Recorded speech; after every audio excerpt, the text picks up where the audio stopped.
Assalamu alaikum. Welcome back to my YouTube channel. Today we are going to discuss the second part of the role of bioinformatics in drug discovery.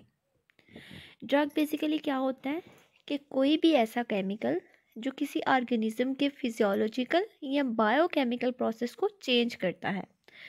Drug बनाने से पहले तीन बातें mind में होनी चाहिए।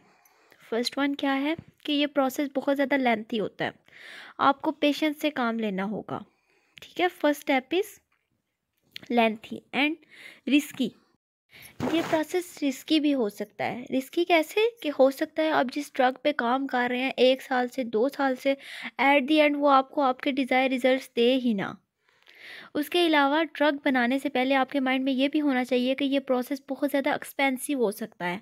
तो ये सारी बातें माइंड में रख के आपने ड्रग जो है उसको डिज़ाइन करना है। बायो इन्फॉर्मेटिक्स का बेसिकली क्या रोल होता है, अब हम मेनली उस पर फोकस करेंगे।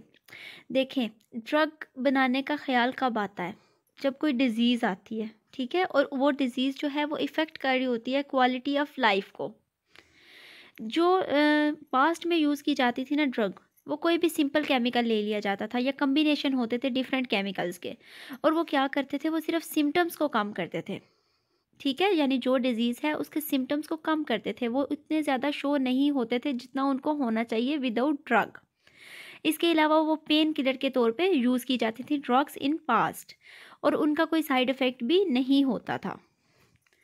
अब बेसिकली ड्रग में क्या क्या प्रॉपर्टीज़ होनी चाहिए जो आजकल की मॉडर्न ड्रग्स में मौजूद होती हैं। सबसे पहले, ड्रग जो है वो जिस कंपनी ने बनाई है उस कंपनी को उस ड्रग से प्रॉफिट मिलना चाहिए।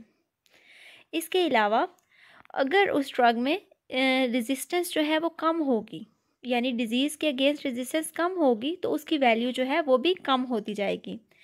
वही ड्रग सक्सेसफुल होती है जिसके लेस साइड इफ़ेक्ट्स होते हैं या बिल्कुल नहीं होते। अगर साइड इफ़ेक्ट्स होंगे तो वो ड्रग कभी भी सक्सेसफुल नहीं होगी। एक डिज़ायरेबल ड्रग जो होती है ना, उसके कोई साइड इफ़ेक्ट नहीं होने चाहिए, लेकिन आइडियली ऐसा नहीं होता, बहुत कम, मिनिमम कह सकते हैं आप, साइड इफ़ेक्ट्स होते हैं। और ये तीन चीज़ों पे हो सकते हैं, पेशेंट पे, सोसाइटी पे और इन्वायरमेंट पे।